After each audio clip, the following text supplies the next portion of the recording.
जय परेशान करेंगे।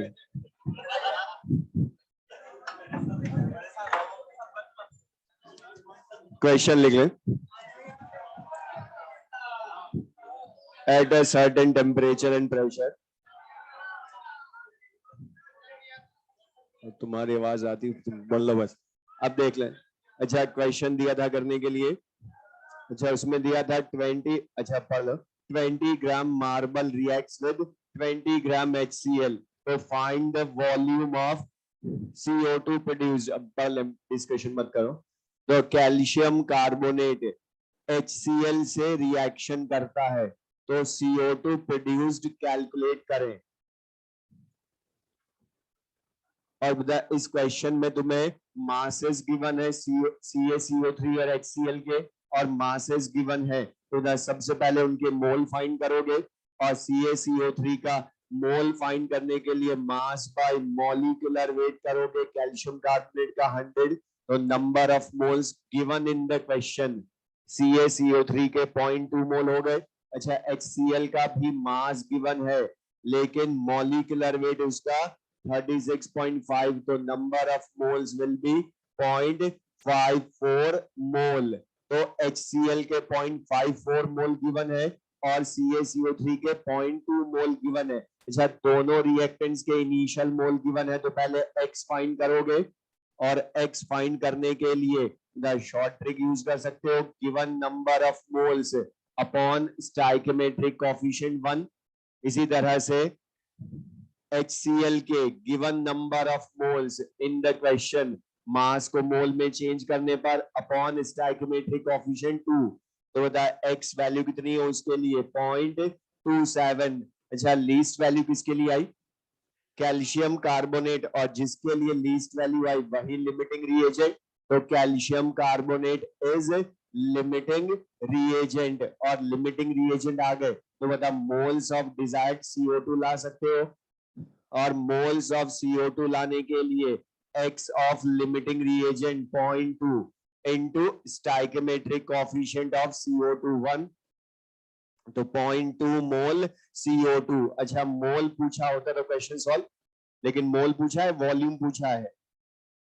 तो बता 1 मोल का वॉल्यूम 22.4 लीटर, तो 0.2 मोल का क्या हो जाएगा into 22.4 means answer will be 4.48 litre CO2। अच्छा, इसी क्वेश्चन में मास पूछा होता तो बता यहीं पर इनटू मॉलिक्यूलर वेट मींस 8.8 ग्राम आंसर हो जाता। तो द क्वेश्चन सिंपल सा, मास देकर मास पूछे, मोल पूछे, वॉल्यूम पूछे, मेथड एक जैसा, कि जब भी गिवन डाटा होगा, बता चाहे विदाउट लिमिटिंग रिएजेंट हो चाहे विद लिमिटिंग रिएजेंट हो, क्वेश्चन में बता सबसे पहले मोल को ही यूज करते हो, आंसर भी मोल लाते। अब इसी में एक और चेंज, जिस टाइप का क्वेश्चन कंपटीशंस में लास्ट 10 इयर्स में बहुत है, वो है कि जहां पर हमने जो लिमिटिंग रिएजेंट वाले क्वेश्चन किए उसमें कभी भी हमने एक्सिस रिएजेंट का अमाउंट कैलकुलेट नहीं किया। अगर वो कैलकुलेट करना है तो वो हम कैसे करेंगे, तो क्वेश्चन लिखना है।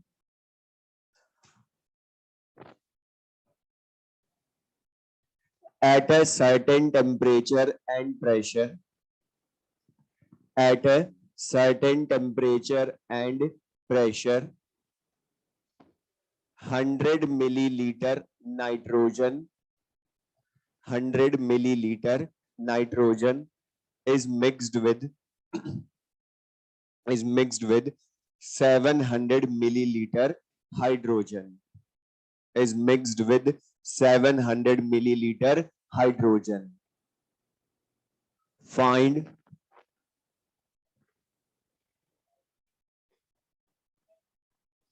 the volume, find the volume. अब इसमें 2 parts हैं. Find the volume first of excess reagent, of excess reagent after the reaction, excess reagent after the reaction. Second, of ammonia produced, of ammonia produced. अब इसमें सुन ले जो बोला, ये procedure question, अगर एक्सेस है, ये क्वेश्चन लिमिटिंग रिएजेंट का है, ये क्वेश्चन खुद बता रहा है, और तो बोला है volume of access reagent find करें, मिस अंडरस्टूड है कि यहाँ पर लिमिटिंग रिएजेंट का क्वेश्चन है, तो बोल पर रख ले इनको डायरेक्ट। अच्छा, हमने जो शॉर्ट ट्रिक लिमिटिंग रिएजेंट वाले अभी तक क्वेश्चंस किए, उसमें जो हमने आंसर लाने के लिए शॉर्ट ट्रिक पढ़ी, मतलब वो कभी भी रिएक्टेंट के लिए थी या प्रोडक्ट के लिए थी? मतलब ये जो मोल हम ला रहे हैं बार बार, मतलब वो प्रोडक्ट के लाए एक्स ऑफ लिमिटिंग रिएजेंट को यूज करके, लेकिन यहाँ पर हमसे क्या पूछा है, रिएक्टेंट जो एक्सिस रिएजेंट है उसके लिए भी पूछा है। लेकिन मैं लास्ट क्लास में एक चीज बोली थी कि फिर बोल रहा हूँ, जब भी क्वेश्चन में वॉल्यूम हो तो सबसे पहले फिजिकल स्टेट चेक कर लेना रिएक्टेंट्स प्रोडक्ट्स की, क्योंकि हो सकता है तुम्हारा टाइम बच जाए। अब बता, इसने तुम्हें टेम्परेचर प्रेशर कौन सा है वो मेंशन नहीं किया, तो ये नहीं कि तुम एसटीपी अज्यूम कर लो अपनी तरफ से, वो नहीं कर सकते, वो लिखा हो तो ही मानोगे। अब लेकिन बता बिना टेम्परेचर प्रेशर के कैसे करेंगे, तो बता हमने बोला था वॉल्यूम गिवन हो तो फिजिकल स्टेट चेक करना। और बता यहाँ पर तीनों क्या है, नाइट्रोजन, हाइड्रोजन, जो अमोनिया प्रोड्यूस होगी वो भी गैस है ना। और बता गैस के लिए टेम्परेचर प्रेशर सेम हो तो बता volume directly proportional to number of moles बोल सकते हो। तो बता volume proportional to number of moles, मतलब बता यहाँ पर हमने जो, अच्छा पहले तो ये लिमिटिंग रिएजेंट का है, तो पहले लिमिटिंग रिएजेंट आइडेंटिफाई करोगे। आइडेंटिफाई करने के लिए मतलब पहले तो यहाँ उनको बता मोल में चेंज करेंगे, डायरेक्ट वॉल्यूम ही यूज कर ले। बता गैसेस के लिए वॉल्यूम प्रोपोर्शनल टू मोल। अच्छा, एक्स लिमिटिंग रिएजेंट वाली शॉर्ट ट्रिक में हम मोल को यूज करते हैं शॉर्ट ट्रिक में, लेकिन उसमें शॉर्ट ट्रिक में मोल की जगह वॉल्यूम यूज कर लियो अभी डायरेक्ट, क्योंकि V प्रोपोर्शनल टू N होता है। तो अब इनमें से कौन लिमिटिंग रिएजेंट है पहले वो चेक करें। तो गिवन मोल की जगह given volume upon stoichiometric coefficient 1, value कितनी हो गई 100। इसी तरह से हाइड्रोजन के लिए लाएं तो गिवन वॉल्यूम इन क्वेश्चन 700 अपॉन स्टोइकियोमेट्रिक कोएफिशिएंट 3, तो वैल्यू विल बी 233.33। अब बता लिमिटिंग रिएजेंट जिसके लिए लीस्ट वैल्यू ऑफ एक्स हो, तो पहली चीज पता चल गया कि नाइट्रोजन इज लिमिटिंग रिएजेंट, तो बता हाइड्रोजन क्या हो गया एक्सिस रिएजेंट। अब इसने पहली चीज तुम्हें लिखा तो है कि एक्सिस रिएजेंट का वॉल्यूम फाइंड करें, लेकिन कौन है एक्सिस रिएजेंट, वो हमने चेक किया कि हाइड्रोजन है। अब इसका रिमेनिंग वॉल्यूम लाना है। रिमेनिंग क्यों बोल रहा हूं, क्योंकि बता रिएक्शन के बाद ये थोड़ा तो बचेगा ना। अब ये डायरेक्ट कैसे लाएंगे, और इसमें हम ये शॉर्ट ट्रिक भी यूज करने की जरूरत नहीं, क्योंकि इससे खाली प्रोडक्ट का मिलता है आंसर, और हमें रिएक्टेंट भी चाहिए, तो जो हम पहले पढ़ चुके वही बहुत है यहाँ पे। अब कैसे है वो जो हम पढ़ चुके पुराने चैप्टर्स में। अच्छा, इनिशियली नाइट्रोजन का वॉल्यूम कितना है 100 मिलीलीटर, हाइड्रोजन का 700 मिलीलीटर। तो बता इनिशियली अमोनिया होगा या जीरो? जीरो। अच्छा मान लो ये इक्विलिब्रियम होता तो बता तुम रिमेनिंग एट इक्विलिब्रियम एक्स की टर्म में लिखते थे ना, लेकिन यहाँ एक्स वेरिएबल हम ऑलरेडी ले चुके लिमिटिंग रिएजेंट की शॉर्ट ट्रिक में, तो वाई की टर्म में लिख सकते हो।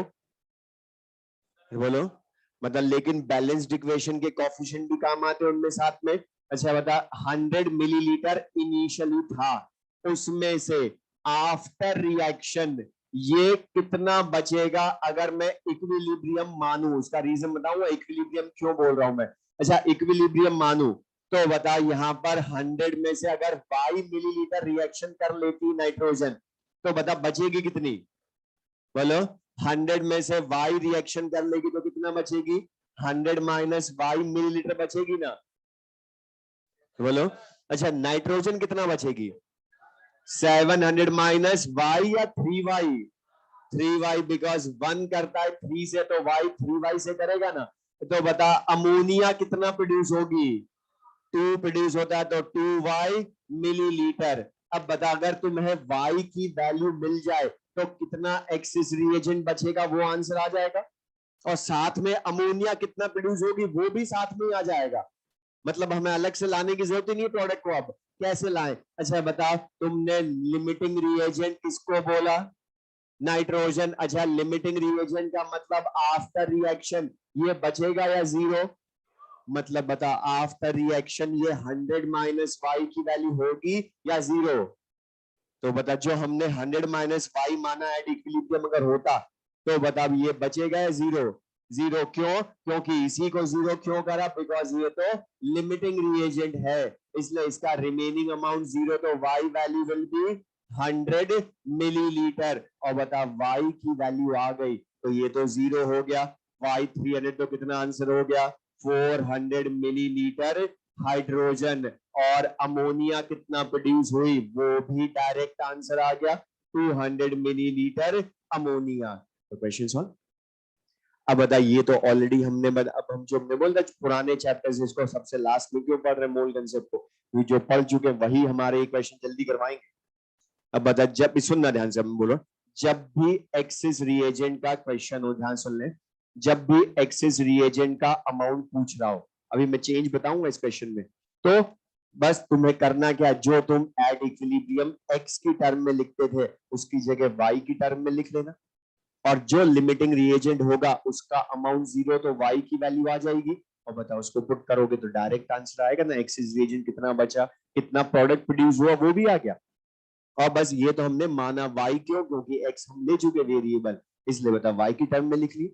और इसका कोफिशिएंट 1 था इसलिए y ही लिया, इसको 3 था तो 3y लिखा, ये 2 था तो 2y। बता यही तो करते थे एट इक्विलिब्रियम, x की टर्म में लिखना, तो बता y की टर्म में लिखा। तो सिंपल सा। अब मैं चेंज बोल रहा हूँ, क्वेश्चन सुन ले, इसी का चेंज। बता यहाँ पर वॉल्यूम गिवन थे हमें, इसकी जगह हमें मासेस गिवन होते तो तीनों के, दोनों के, तो बता फिर क्या v proportional to n use करते क्या? फिर तो बता क्या करते, पहले मास को मोल में बदलते, फिर x फाइंड करते, फिर बता यहां पर भी ये y की टर्म में जो लिखते वो मोल आते ना, और लिमिटिंग रिएजेंट से y की वैल्यू आती वो पुट करते, मोल ही बचते। और अगर मास पूछता तो इनटू मॉलिक्यूलर वेट करके बता रिमेनिंग मास भी लिया होगे। कर लोगे? लिख ले।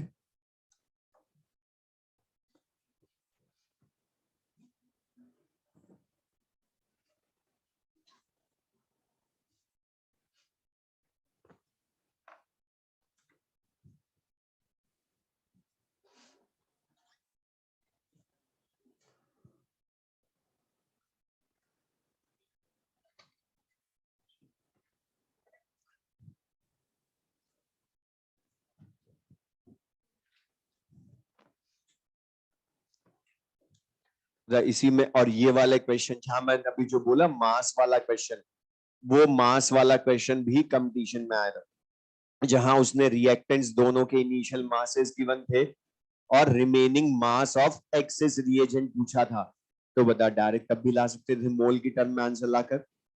और जो अब मैं करवा रहा हूं ये वाले क्वेश्चन भी कंपटीशन से बहुत आते हैं। लिख ले next. find the mass of lime, find the mass of lime, find the mass of lime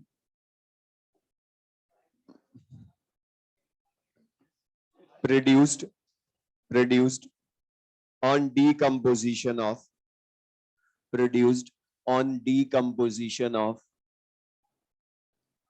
200 kilogram of 90% pure limestone, 90% pure limestone, 90% pure limestone. अब बता, लाइमस्टोन सबको पता है कैल्शियम कार्बोनेट ही होता है, और लाइम क्या है? Calcium oxide. अब इसमें सुन ले, मैं जो बोल रहा हूँ इस टाइप की, ये परसेंटेज प्योरिटी वाले क्वेश्चन भी बहुत आते हैं लास्ट की 10 इयर्स में, तो इसमें क्वेश्चन में सुनना, इसमें मैथड। अच्छा पहली चीज तो बता, इसमें तुम्हें कैल्शियम कार्बोनेट का डीकम्पोजिशन बोला, तो सबसे पहले बैलेंस्ड इक्वेशन हमने लिखनी है, और कैल्शियम कार्बोनेट का डीकम्पोजिशन जब होगा तो बता वो calcium oxide and CO2 produce करेगी, और CO2 एंड कैल्शियम ऑक्साइड में से बता कैल्शियम ऑक्साइड का मास कैलकुलेट करना है हमने। लेकिन पहले बता, ये लिमिटिंग रिएजेंट या विदाउट लिमिटिंग रिएजेंट? वो हमने बोला हर बार चेक करोगे सबसे पहले, और अकेला रिएक्टेंट तो वैसे भी नहीं हो सकता लिमिटिंग रिएजेंट का। लेकिन मुझे एक चीज रहा, जो प्रोडक्ट बनता है वो इम्प्योर पार्ट से बनता है या प्योर पार्ट से? और बता, ये 200 किलोग्राम सैंपल पूरा एग्जैक्टली प्योर है क्या? तो बता, इसका ये सारा रिएक्शन में पार्टिसिपेट करेगा या जो प्योर पार्ट है वो करेगा? तो इसका प्योर पार्ट है कितना? 200 किलोग्राम का 90%, मतलब कैल्शियम कार्बोनेट 90% प्योर है 200 किलोग्राम का। तो कितने किलोग्राम प्योर है पहले वो लाए, तो 180 किलोग्राम कैल्शियम कार्बोनेट प्योर है। लेकिन मतलब मास यूज करते हो, मोल को यूज करते हो? मोल को। अब मोल को लाने के लिए मतलब कैल्शियम कार्बोनेट के मोल लाओगे, तो बता मास इन किलोग्राम यूज करते हो या मास इन ग्राम यूज करते हो? ये भी ध्यान रखोगे, बता मास इन ग्राम अपॉन मॉलिक्यूलर वेट इन ग्राम करते हो मोल लाने के लिए, जबकि वो है किसमें? किलोग्राम में। तो बता इंटू 1000 क्यों कर रहा हूं? क्लियर है सबको ये? अपॉन मॉलिक्यूलर वेट 100 ग्राम, ये भी 100 ग्राम, ग्राम कैंसिल, तो value will B 1800 mole calcium carbonate. तो बता कैल्शियम कार्बोनेट के रिएक्टेड मोल मिल गए, तो बता CaO के प्रोड्यूस्ड मोल की तो शॉर्ट ट्रिक डायरेक्ट यूज कर सकते हो, reacted mole of calcium carbonate upon stoichiometric coefficient 1 equals to calcium oxide के प्रोड्यूस्ड मोल अपॉन 1। तो number of moles produced 1800 mole. लेकिन बता ये आंसर है क्या? हमें तो मास चाहिए ना इसका, तो इनटू मॉलिक्यूलर वेट, लेकिन वो कितना होगा? 56 से सम ऑफ एटॉमिक मासेस। लेकिन ये ध्यान रखोगे जिस यूनिट में डाटा गिवन हो फाइनल आंसर भी उसी में होगा। बता इनटू 56 तो ग्राम में आएगा ना, तो बता इसको किस में चेंज करो? अपॉन 1000 यही कर दो, कैलकुलेशन इजी, तो किलोग्राम में हो गया। लिख ले, तो बता answer will be 100.8 kilogram lime produce होगा इतने परसेंट प्योर का जो है। तो बता सिंपल सा क्वेश्चन, लेकिन इजी सा। यहाँ पर क्वेश्चन में बस चेक करना, जो इम्प्योर पार्ट है वो रिएक्शन में पार्टिसिपेट नहीं करता है, ओनली प्योर पार्ट करता है।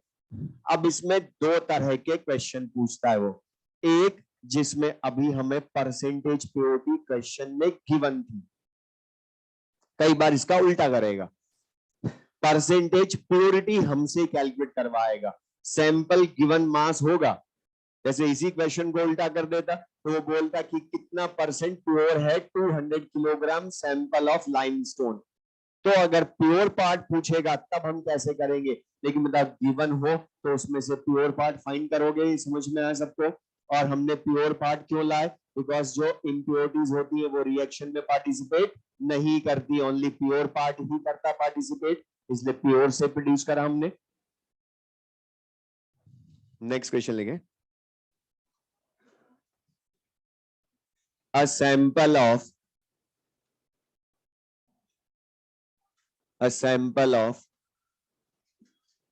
12 gram sodium bicarbonate, 12 gram sodium bicarbonate, 12 gram sample of sodium bicarbonate produces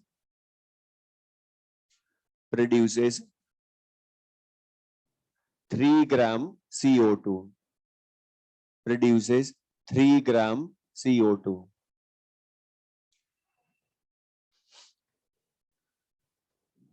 Find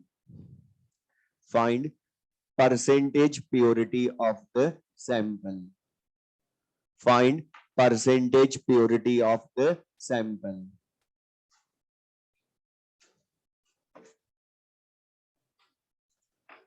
equation लिख लें बोर्ड पर से.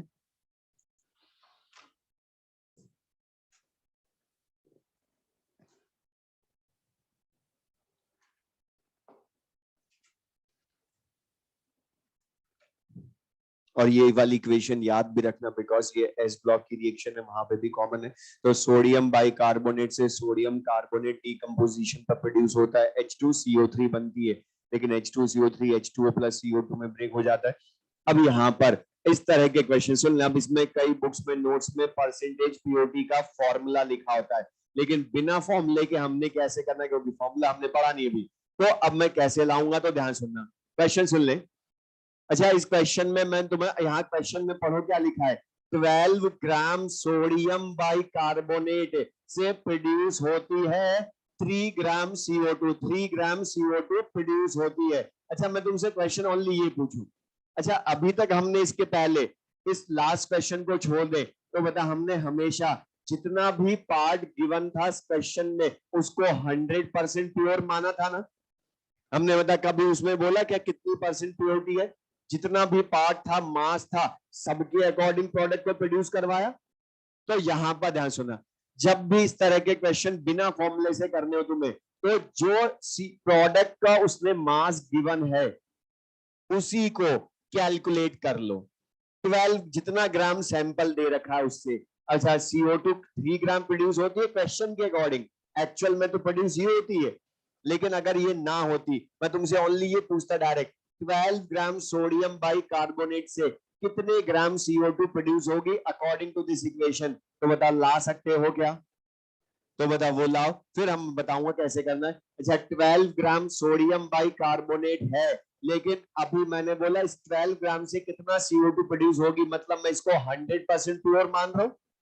तो 100% अगर ये प्योर है तो बता, इसके मोल लाऊंगा सबसे पहले. तो mass by molecular weight, sum of atomic masses करोगे तो नंबर ऑफ मोल्स कितने आ गए, 1/7 मोल सोडियम बाइकार्बोनेट. तो CO2 कितना प्रोड्यूस होगी वो लाना है. तो बता, reacted mole of sodium bicarbonate upon stoichiometric coefficient 2 equals to mole of CO2 upon stoichiometric coefficient 1.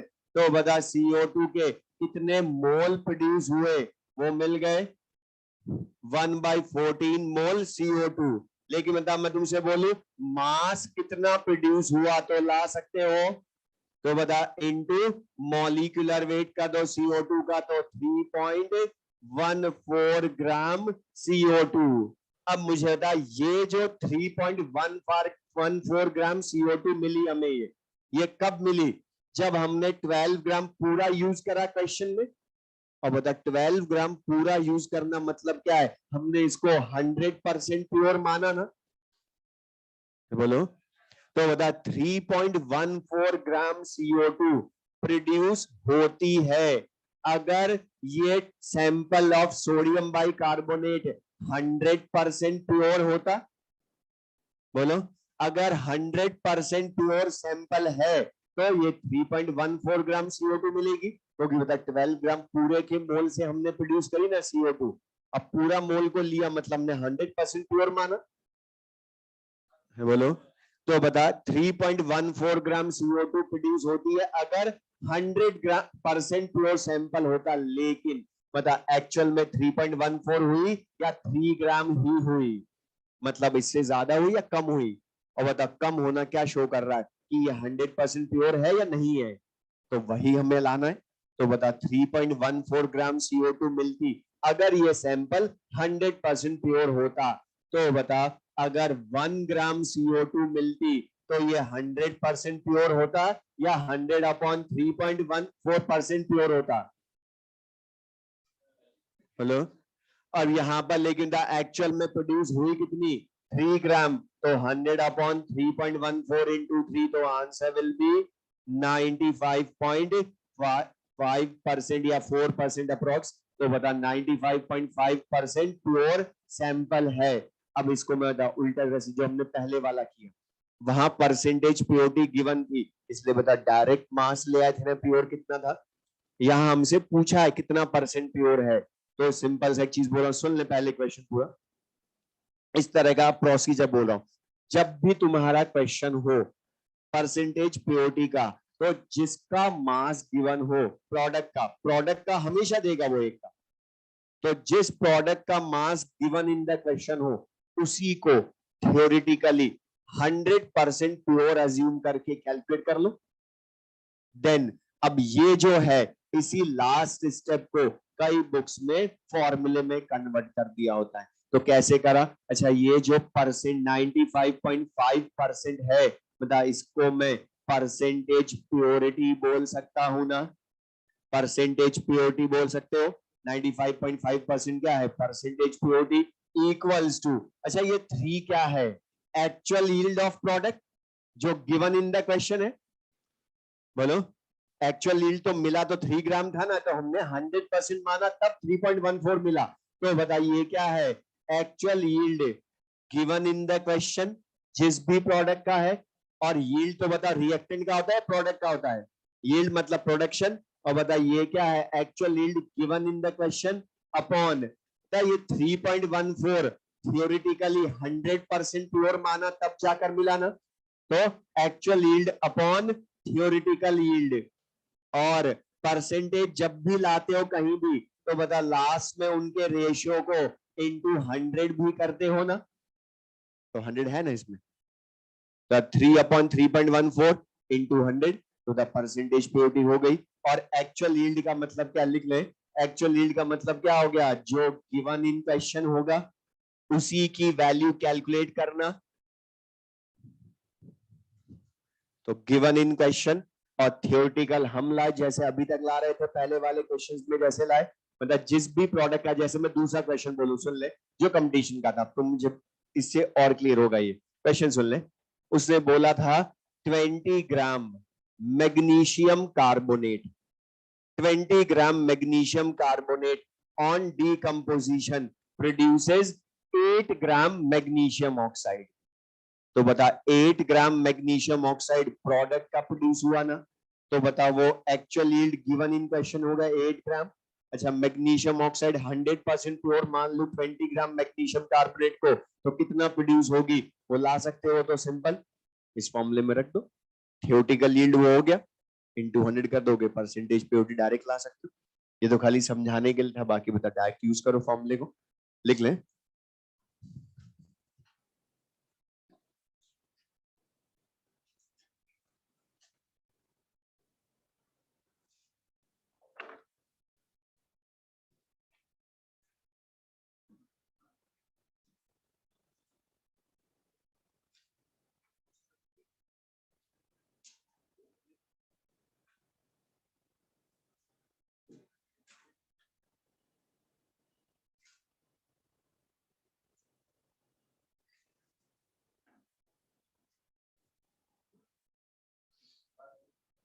बोलो,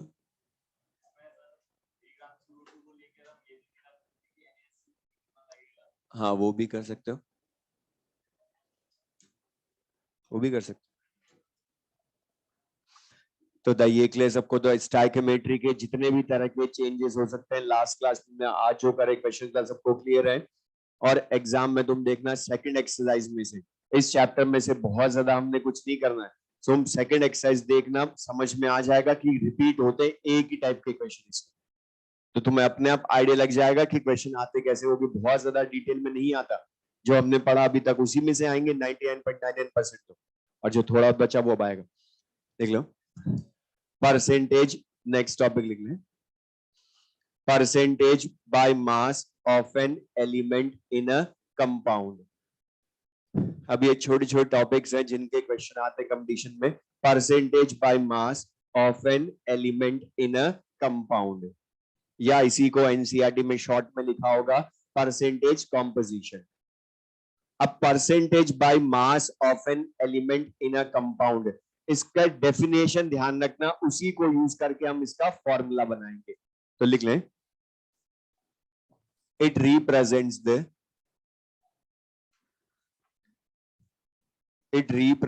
the mass of an element,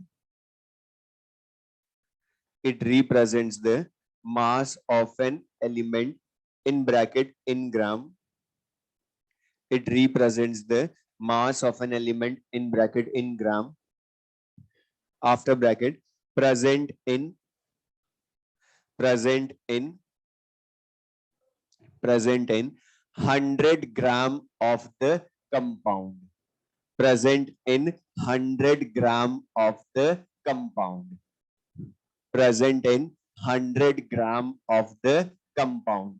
अब ये जो डेफिनेशन लिखी इसको बहुत देख ले, समझना ध्यान से। जैसे बोलूं मीथेन, तो बताइए मीथेन में कई मीथेन कंपाउंड हो गया ना, तो मीथेन कंपाउंड में पहले हेडिंग का मीनिंग समझना, percentage by mass of an element in a compound means जैसे मैं तुमसे बोलूं फाइंड परसेंटेज ऑफ कार्बन या percentage of hydrogen in methane, तो क्या हो गया मीनिंग इसका था percentage by mass of carbon या hydrogen element in methane compound पूछा है। तो बता परसेंटेज बाय मास कैसे हम फाइंड करेंगे, उसके लिए मतलब परसेंट का मतलब क्या है 100 के रेस्पेक्ट में, इसलिए 100 के रेस्पेक्ट में लिखा ना कि मास of an element present in 100 gram compound. मतलब बता मुझे अगर कार्बन का परसेंट लाना है तो क्या लाना पड़ेगा, कार्बन का वो मास जो 100 ग्राम मीथेन में प्रेजेंट है, या हाइड्रोजन का वो मास जो 100 ग्राम मीथेन में प्रेजेंट है, उसको percent by mass of hydrogen बोलोगे। बोलो अब यहां पर है कितना पहले, लेकिन मतलब मीथेन के मास और कार्बन हाइड्रोजन के मास में रिलेशन मिले तभी तो बता पाऊंगा 100 ग्राम में कितने ग्राम कार्बन या हाइड्रोजन है। तो बता, अच्छा इसमें कार्बन एटम कितने हैं 1, लेकिन एटॉमिक मास 12, तो बता कितने ग्राम कार्बन हो गया 12 ग्राम। अच्छा हाइड्रोजन कितने एटम्स है 4, लेकिन एटॉमिक मास 1, तो बता कितने ग्राम हाइड्रोजन 4, तो बता 12 ग्राम कार्बन है 4 ग्राम हाइड्रोजन है। अच्छा टोटल मास कितना हुआ 16 ग्राम, तो बता यहां से क्या रिलेशन मिल गया कि इन 16 ग्राम मीथेन कितने ग्राम कार्बन प्रेजेंट है, ये पता चल गया ना हमें। तो बता 16 ग्राम मीथेन में 12 ग्राम कार्बन प्रेजेंट है, लेकिन इस 12 ग्राम को परसेंट बोलूं क्या, percent by mass of carbon का मतलब कार्बन का वो मास इन ग्राम जो 100 ग्राम मीथेन में प्रेजेंट है अभी। तो बता 16 ग्राम मीथेन में 12 ग्राम, तो 1 ग्राम मीथेन में कितने ग्राम कार्बन प्रेजेंट है 12 बाई 16, लेकिन बता परसेंट तो 100 के रेस्पेक्ट में होती है, तो 100 ग्राम मीथेन में कितना हो गई 12 बाई 16 इंटू 100 में 75 ग्राम कार्बन हो गई ना। अब मुझे बता ये जो 75 ग्राम कार्बन है बाय डेफिनेशन इसको मैं percentage by mass of carbon in methane बोल दूं, क्योंकि कार्बन का वो मास जो 100 ग्राम कंपाउंड मतलब मीथेन में प्रेजेंट होगा उसी को percent by mass of carbon बोलोगे ना।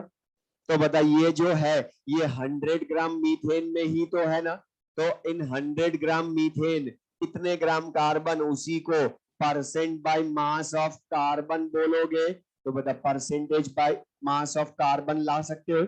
अच्छा इसकी जगह हाइड्रोजन का पूछता तो 16 ग्राम मीथेन में 4 ग्राम हाइड्रोजन, तो 100 में कितना होती 4 बाई 16 इंटू 100 मतलब 25 ग्राम या 25% हाइड्रोजन।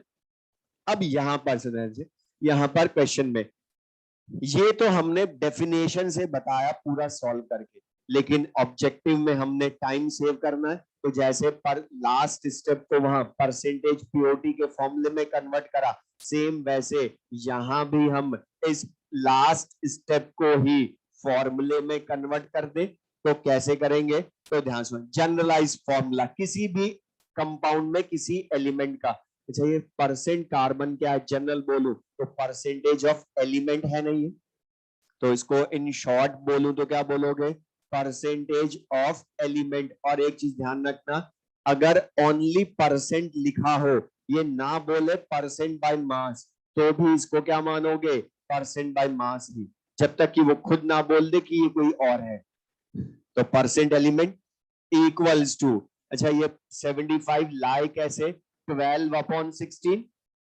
अच्छा ये 12 क्या शो कर रहा है? मास of carbon in methane upon 16 क्या है? Total mass of methane he show कर रहा है नहीं है? तो बता इसी को क्या लिख सकते हैं हम? सिंपली मास ऑफ कार्बन 12, मतलब मास ऑफ एलिमेंट 12 अपॉन 16 क्या है? Mass of compound 16। तो mass of element upon mass of compound into 100 तो लास्ट में रहेगा ही ना, तो परसेंट बाय मास। एनसीईआरटी में तुम्हें ये फॉर्मूला मिलेगा, लेकिन ये हम ज्यादा यूज नहीं करेंगे, इसको सिंप्लीफाई करके, जिससे कि हमें ज्यादा सोचना ना पड़े क्वेश्चन में हमने क्या करा। अच्छा मुझे बता, ये जो मास ऑफ एलिमेंट, ध्यान सुना, 12 लाए, ये 12 ग्राम लाए कैसे? क्या करा तुमने बताओ? कार्बन के number of atoms 1 into atomic weight of carbon करके ही किया, या हाइड्रोजन के लिए 4 ग्राम कैसे लाए? Number of atoms of hydrogen in methane 4 into atomic weight of hydrogen 1 करके ही 4 ग्राम लाए ना। तो यहां पर सिंपली हम क्या करते हैं? मास ऑफ एलिमेंट 12 जो है ये लाए कैसे? Number of atoms of element, अब वो चाहे 1 हो 4 हो कितने भी हो, तो number of atoms of element in compound into atomic weight of element ही करा हमने, तो मास ऑफ एलिमेंट। तो बता यहां जो ये 12 था ये लिखा कैसे? Number of atoms of carbon in methane into atomic weight of carbon. तो ये लिखने में थोड़ा लेंदी हो रहा है, लेकिन है तो सिंपल सा यूज करना। या हाइड्रोजन का 4 ग्राम कैसे लाए? Number of atoms of hydrogen 4 into atomic weight of hydrogen. अच्छा ये 16 क्या है एक्चुअल में? मास है या मॉलिक्यूलर मास है? मतलब एक्चुअल में तो सम ऑफ एटॉमिक मासेस ही है ना ये, तो लिख ले। तो बता मास ऑफ कंपाउंड क्या हो गया? मॉलिक्यूलर वेट ऑफ कंपाउंड, और परसेंटेज है तो लास्ट में इनटू 100 तो करते ही हो।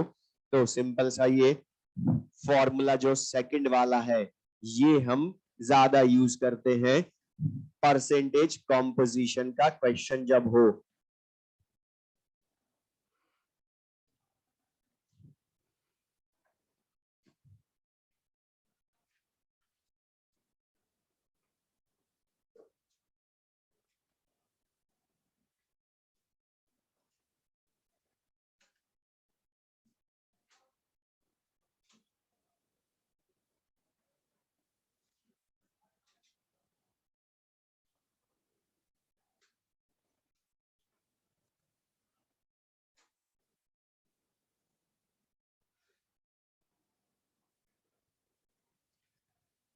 तो अब ये जो अभी हमने डेफिनेशन को यूज करके लाए, मीथेन में कार्बन का परसेंट बाय मास या हाइड्रोजन का परसेंट बाय मास, डेफिनेशन को यूज करके लाए, मतलब आगे से डायरेक्ट कर सकते हो। तो बोला जैसे मीथेन में है तो 1 carbon atom into atomic weight 12 upon 16 into 100, तो कैलकुलेशन जल्दी हो जाएगी इस फॉर्मूले को याद रखेंगे तो। या जैसे पूछ लूं ग्लूकोज में परसेंटेज ऑफ कार्बन कैलकुलेट करें, तो बता ग्लूकोज में कितने carbon atom? 6 into atomic weight 12 upon molecular weight 180 into 100, तो बता एक ही बार मिला सकते हैं ना किसी में भी, तो ये ज्यादा इजी हो गया। अब लेकिन इसी में दूसरा क्वेश्चन, ये भी मैं कंपटीशन का बता रहा हूं, जहां उसने पूछा था minimum molecular weight of compound, हमें वो परसेंटेज ऑफ एलिमेंट दे देगा खुद क्वेश्चन में और बोलेगा minimum molecular weight of compound. को ध्यान सुनना, मिनिमम मॉलिक्यूलर वेट, सुन ले जो बोल रहा हूं मैं, minimum molecular weight of compound अगर पूछता है तो पहली चीज तो वो एक्चुअल मॉलिक्यूलर वेट नहीं है, एक्चुअल मॉलिक्यूलर वेट वो नहीं है। अब वो हम फिर कैसे लाएंगे, तो उसने उसका मतलब है कि जिस एलिमेंट की उसने परसेंटेज गिवन है क्वेश्चन में, उसके minimum number of atoms assume करेंगे हम। और बता किसी भी एलिमेंट के मिनिमम कितने नंबर ऑफ एटम्स हो सकते हैं इन कंपाउंड? बता मिनिमम 1 तो होंगे ना। ये बोलूं क्या 0.8 कार्बन है, 1 एटम तो बोलेंगे।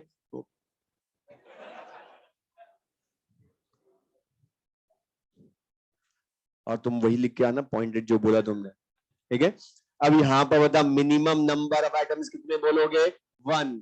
तो मिनिमम 1 एटम होंगे, 1 से कम हो नहीं सकते। तो ये ध्यान रखना, अगर minimum molecular weight of compound बोले तो उसने इनडायरेक्टली बता दिया कि जिस एलिमेंट का परसेंटेज है उसके मिनिमम नंबर ऑफ एटम्स लेने इन कंपाउंड, मींस 1 यूज करने हैं। तो क्वेश्चन तुमसे पूछेगा वो कर लेंगे।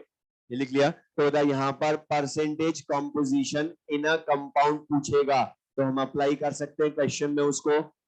और ये परसेंटेज बाय मास बोले या ओनली परसेंटेज बोले, मीनिंग सेम है, बस डायरेक्ट फॉर्मूला यूज करना है।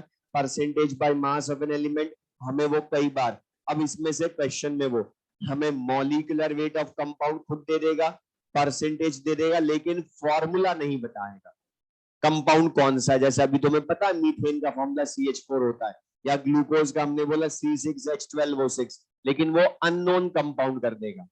तो हमसे पूछेगा number of atoms of element in compound find करें या मॉलिक्यूलर वेट फाइंड करें, तो बाकी चीजें देगा वो क्वेश्चन में। तो क्वेश्चन लिख लें।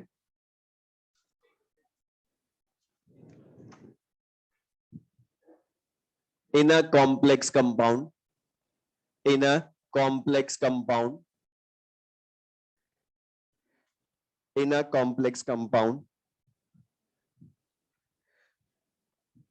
0.5%, 0.5% of an element, 0.5% of an element in bracket atomic weight equals to, atomic weight equals to 78.4, atomic weight equals to 78.4। After bracket लिख लें, find, find minimum molecular weight of compound, find minimum molecular weight of compound.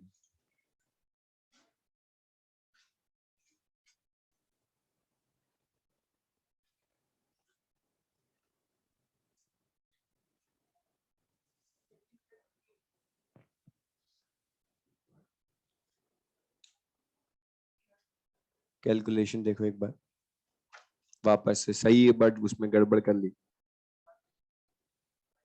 15680। अच्छा simple सा direct, अच्छा molecular weight बोला है या minimum molecular weight बोला है? अब बता minimum molecular weight percentage element का टॉपिक का क्वेश्चन है, खुद बता रहा है परसेंटेज एलिमेंट, और परसेंटेज एलिमेंट दे दी उसने। अब ये कैलकुलेशन सिंपल सी, मिनिमम मॉलिक्यूलर वेट बोला तो बता, तुम्हें बता दिया number of atoms of element 1 लेना है।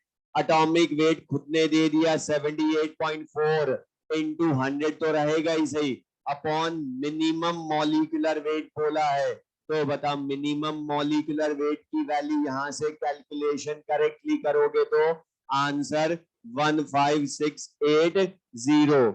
अब बता सिंपल सा क्वेश्चन, बस हमने बोला ये फॉर्मूला डायरेक्ट दिमाग टाइम सेव करेगा, इसलिए हमने फॉर्मूला बनाया बाय डेफिनेशन, या इसी में थोड़ा सा अच्छा करना है तो ये टॉपिक भी मिक्स करेगा, और जो हम पढ़ चुके लास्ट क्लासेस में मोल कंसेप्ट सिंगल सब्सटेंस वाला, मतलब वो भी मिक्स कर सकता है। तो क्वेश्चन लिख लें,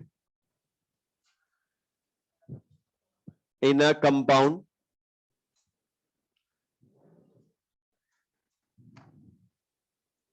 in a compound 43.8%, 43.8% by mass, 43.8% by mass, oxygen is present, oxygen is present if if 4 oxygen atoms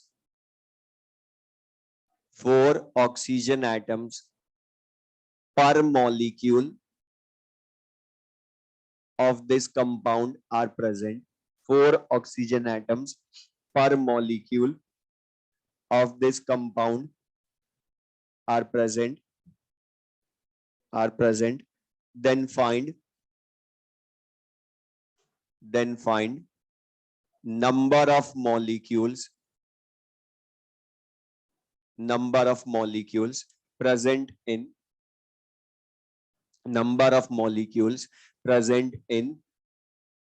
board पर लिख लें 2.92 gram of this compound, present in 2.92 gram of this compound.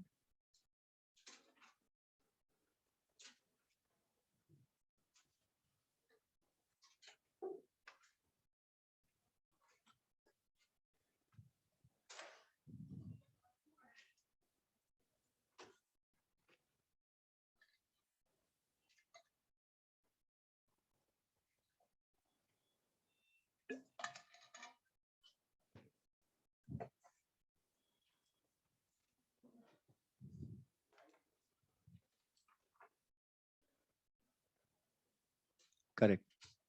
जरा इसमें सिंपल है, यहाँ पर नंबर ऑफ मॉलिक्यूल्स लाने जो हमने हमेशा करा वही सोचो। मतलब सबसे पहले नंबर ऑफ मोल्स लाने पड़ेंगे ना तुम्हें। अब नंबर ऑफ मोल्स लाने की सोचते अपने आप समझ में आता है कैसे करना गिवन डाटा का यूज। अच्छा होता तुम्हें कंपाउंड का 2.92 ग्राम मास गिवन है। अच्छा इस कंपाउंड का मॉलिक्यूलर वेट तुम्हें मिल जाए तो बता तुम नंबर ऑफ मोल्स ला सकते हो ना। मास इन ग्राम अपॉन मॉलिक्यूलर वेट करोगे तो नंबर ऑफ मोल्स आ जाएंगे और इनटू Na कर दोगे उन्हीं को तो नंबर ऑफ मॉलिक्यूल्स आ जाएंगे। लेकिन बता तुम्हें इसने मॉलिक्यूलर वेट डायरेक्टली गिवन है क्वेश्चन में या लाना पड़ेगा। तो बता उसके लिए तुम्हें उसने परसेंटेज बाय मास दे दिया ऑक्सीजन का, number of atoms of oxygen भी दे दिए। तो बता मॉलिक्यूलर वेट ऑफ कंपाउंड ला सकते हो ना यहाँ से। तो बता परसेंटेज कॉम्पोजिशन और मोल कंसेप्ट के क्वेश्चन तो मिक्स करे हमने। तो बता 43.8% oxygen, 4 oxygen atoms present. Oxygen का मॉलिक्यूलर वेट हमें पता है 6 एटॉमिक वेट 16 into 100। अब ये कैलकुलेशन करोगे नेग्लिजिबली अप्रॉक्स करोगे तो मॉलिक्यूलर वेट विल बी 146। अब ये क्वेश्चन बता मुझे इजी करना होता तो मैं only molecular weight of compound पूछता और मॉलिक्यूलर वेट लाने के लिए परसेंटेज का फॉर्मूला ही यूज करा। तो परसेंटेज और ये मॉलिक्यूलर वेट की वैल्यू आ गई, यहां पुट कर दोगे तो बता अपॉन 146 करोगे तो नंबर ऑफ मोल्स की वैल्यू 0.02 मोल। लेकिन मोल पूछे हैं या नंबर ऑफ मॉलिक्यूल्स है। तो बता 1 मोल में Na मॉलिक्यूल्स तो 0.02 मोल में 0.02 इंटू Na। ऑप्शंस देख लेना, Na की वैल्यू पुट की हो तो Na की वैल्यू पुट कर देना। बाकी क्वेश्चन सिंपल सा। तो बता जो चेंज हम कर सकते हैं परसेंटेज कॉम्पोजिशन के डायरेक्ट क्वेश्चन में, तो एक मैंने बताया मोल कंसेप्ट या इसी का दूसरा चेंज हमें वो किसी कंपाउंड में जो नेक्स्ट टॉपिक पढ़ाने वाला किसी कंपाउंड में प्रेजेंट एटम जैसे सपोज बोल दो in a compound sulphur phosphorus are present और सल्फर फॉस्फोरस की परसेंटेज गिवन है और तुमसे बोलेगा उसका मॉलिक्यूलर फॉर्मूला फाइंड करें या एम्पेरिकल फॉर्मूला फाइंड करें। मतलब ये जो परसेंटेज है इसी से वो डिटरमाइन करवाएगा अननोन कंपाउंड। अच्छा ये दोनों कंपाउंड के हमें नेम नहीं पता ना फॉर्मूले पता है तो ये अननोन है तो परसेंटेज देगा उससे हमने फाइंड करनी होगी डिटर्मिनेशन। लिख लेना next topic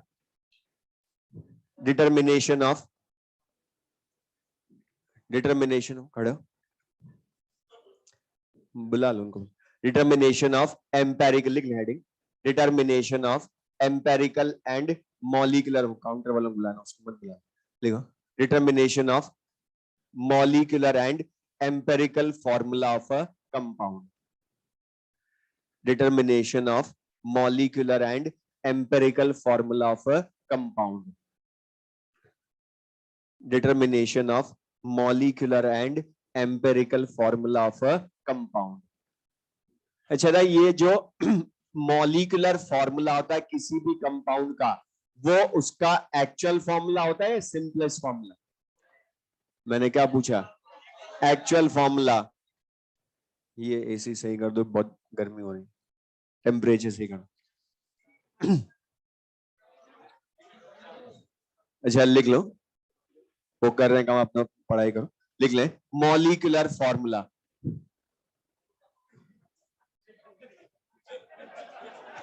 molecular formula,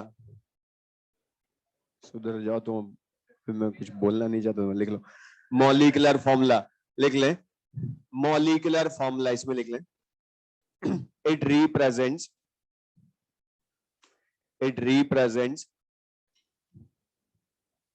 actual number of atoms. It represents actual number of atoms of various elements. Actual number of atoms of various elements present in one molecule of a compound. Present in one molecule of a compound. Present in one molecule of a compound. Meaning molecular formula का meaning क्या, सुन ले कि actual number of atoms of different elements present in one molecule of a compound में। जैसे glucose हम बोले तो the glucose का जो हम फॉर्मूला हर जगह यूज करते हैं, वो क्या यूज करते हो? C6H12O6 करते हो। तो वो C6H12O6 क्या है? उसका मॉलिक्यूलर फॉर्मूला, क्योंकि वो हमें एग्जैक्ट बताता कि ग्लूकोज का one molecule 6 carbon atom, 12 hydrogen atom और 6 ऑक्सीजन एटम से मिलकर बनता है। जबकि बता उन्हीं नंबर ऑफ एटम्स का सिंपलेस्ट होल नंबर रेशियो कौन शो करता है? Empirical formula. तो लिख ले नेक्स्ट एम्पेरिकल, वो आगे वाला भी कर दो, बोला एम्पेरिकल फॉर्मूला। एम्पेरिकल फॉर्मूला लिख ले, it represents empirical formula. It represents simplest whole number ratio. It represents simplest whole number ratio. Simplest whole number ratio of number of atoms. Simplest whole number ratio of number of atoms of various elements. Simplest whole number ratio of number of atoms of various elements present in one molecule of a compound. Present in one molecule of a compound. तो बता, अगर मैं तुमसे question में बोलूं simplest formula find करें, तो बता मॉलिक्यूलर फॉर्मूला फाइंड करेंगे एम्पेरिकल फॉर्मूला? Empirical formula. और एम्पेरिकल फॉर्मूला क्या है? Simplest whole number ratio of number of atoms of various elements. अब इसी में नोट लिख लें, those compounds which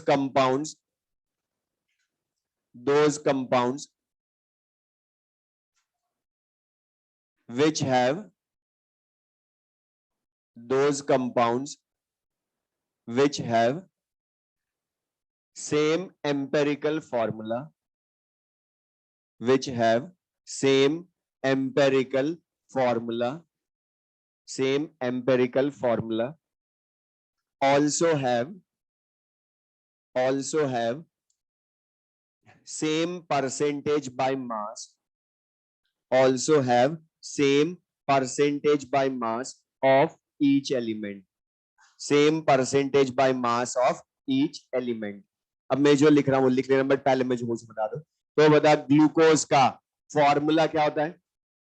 C6H12O6। तो C6H12O6 ये जो हमने बोला ये था, इसका एक्चुअल फॉर्मूला है C6H12O6 जो है वो था ग्लूकोज का एक्चुअल फॉर्मूला। जो एक्चुअल फॉर्मूला होता है वही क्या है? Molecular formula. और ये क्या शो कर रहा है कि one molecule of glucose 6 carbon atom, 12 hydrogen atom and 6 oxygen atom से मिलकर बना। लेकिन इन्हीं नंबर ऑफ एटम्स का होल नंबर रेशियो ले हम, तो 6:12:6 बता कितना रेशियो होगा, 1:2:1। तो सिंपलेस्ट फॉर्मूला जो होता है वो नंबर ऑफ एटम्स का सिंपलेस्ट होल नंबर रेशियो बताता है। तो 1:2:1 कार्बन हाइड्रोजन ऑक्सीजन का रेशियो, तो empirical formula will be CH2O। इसी तरह से इथेन का हम बोले तो C2H6 molecular formula, 2 carbon atom 6 hydrogen atom, तो 1:3, तो CH3 हो जाएगा। इसी तरह से हाइड्रोजन पर ऑक्साइड बोले तो H2O2, तो बता 2:2 1:1 होल नंबर रेशियो, तो एम्पेरिकल फॉर्मूला HO। इसी तरह से एसिटिक एसिड, इसका मॉलिक्यूलर फॉर्मूला हम बोले तो CH3COOH, या इसी को एग्जैक्ट मॉलिक्यूलर फॉर्मूला हम लिखे तो 2 कार्बन एटम 4 हाइड्रोजन एटम और 2 ऑक्सीजन एटम होंगे, तो C2H4O2, तो CH3COOH बोले या C2H4O2 बोले, बात एक ही है। अच्छा रेशियो लेंगे तो 1:2:1, तो whole number ratio of number of atoms को कौन शो करता है, एम्पेरिकल फॉर्मूला। अच्छा बता डिफरेंट कंपाउंड्स के एम्पेरिकल फॉर्मूला सेम हो सकते हैं क्या, द ग्लूकोज और एसिटिक एसिड दोनों डिफरेंट कंपाउंड्स हैं but they have same empirical formula. अब मैं तुमसे क्वेश्चन पूछ रहा हूं कि दोनों में एम्पेरिकल फॉर्मूला सेम है। अब मैं तुमसे क्वेश्चन पूछूं जो अभी हमने पढ़ा उसके अकॉर्डिंग, ग्लूकोज में परसेंटेज ऑफ कार्बन कैलकुलेट करें, ग्लूकोज में परसेंटेज ऑफ कार्बन कैलकुलेट करें, तो बता number of atoms of carbon in glucose 6 into atomic weight of carbon 12 upon molecular weight of glucose into 100 तो रहेगा ही, और सॉल्व करोगे तो वैल्यू विल बी 40%। अब मैं पूछूं एसिडिक एसिड में परसेंटेज ऑफ कार्बन, तो बता ला सकते हो। अच्छा एसिडिक एसिड में नंबर ऑफ कार्बन एटम्स कितने हैं, 2 into atomic weight 12 upon molecular weight लाओगे इसका तो 60 इंटू 100, तो वैल्यू विल बी 40%। अब पढ़ो नोट, पढ़ो, those compounds which have same empirical formula, those compounds which have same empirical formula also, लिख भी लेना साथ में, ये also have same percentage by mass of each element। ये तो हमने एक का चेक करा कार्बन का, तो बता लेकिन बाकी इसी तरह से बाकियों के भी लाओगे हाइड्रोजन ऑक्सीजन के तो वो भी सेम ही आते हैं।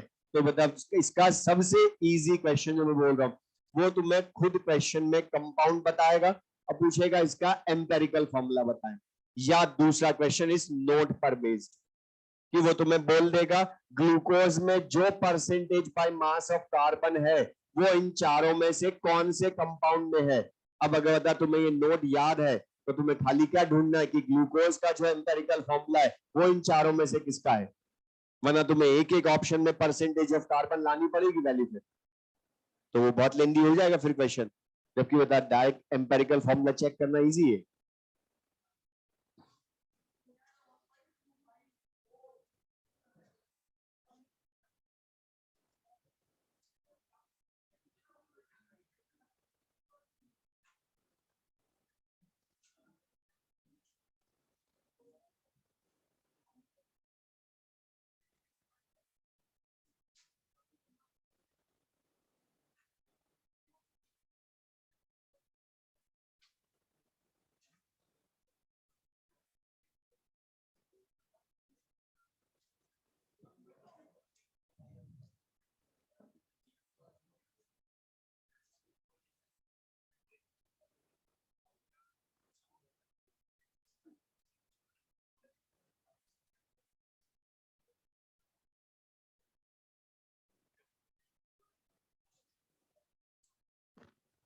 ये लिख लिया तो फिर उसको बाद में देखने लिखो।